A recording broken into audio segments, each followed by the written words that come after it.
కొన్ని స్వరాలు మనకు భయం కలుగజేస్తాయి, కొన్ని స్వరాలు కలవరపడుతుంటాయి, కొన్ని స్వరాలు మాకెందుకు ఈ బ్రతకనిపిస్తుంటాయి. అప్పుడు నేను చెప్పాను ఒకటే ఒక మాట, వాక్యం చెప్తుంది, దేవుణ్ణి స్వరం విన్నవాడు ఎప్పుడు భయపడు.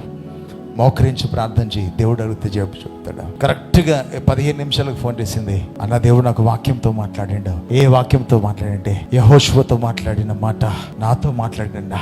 భయపడక, కలవరపడక, నేను మోషేకు తోడై ఉన్నట్టు నేను నీకు తోడై ఉండబోతున్నాను అని చెప్పేసి భయపడకనే ఆ మాట మాత్రం నాకు దేవుడు మళ్ళీ బయలుపరిచిందంటే, మరి ఇప్పటిదాకా దేవుడు నీతో మాట్లాడలేదా బిడ్డ అంటే, ఇన్ని రోజులు మాట్లాడలేదు కానీ ఇప్పుడు మాట్లాడిండు అన్న దేవుడు. ఇప్పుడు నేను ఒక మాట చెప్పాలని ఆశపడుతున్నాను, ఒక స్నేహితుడిగా చెప్పాలనుకుంటున్నాను, ఒక దైవజనుడిగా చెప్పాలనుకుంటున్నాను. దేవుని స్వరం ఎప్పుడు కూడా నీకు సంతోషాన్ని తీసుకొస్తుంది తప్ప కలవరాన్ని తీసుకురాదు. ఒక వ్యక్తి ఏదైనా నీకు చెప్తున్నాడు ఒక ప్రవచనం అంటే అది ధైర్యపరిచేదై ఉండాలి, బలపరిచేదై ఉండాలి, నిలబెట్టేదై ఉండాలి తప్ప భయపెట్టేదై ఉండొద్దు. నువ్వు దేవుని స్వరం వింటే, ఆయన స్వరం కోసం నువ్వు ఎదురు చూస్తే సంతోషంతో నింపబడుతుంది. నీ బాధ మరిచిపోతావు, నీ దుఃఖాన్ని మరిచిపోతావు, నీ వేదనని మరిచిపోతావు. కారణం ఏంటంటే నీవు వినవలసిన స్వరం వినాలి.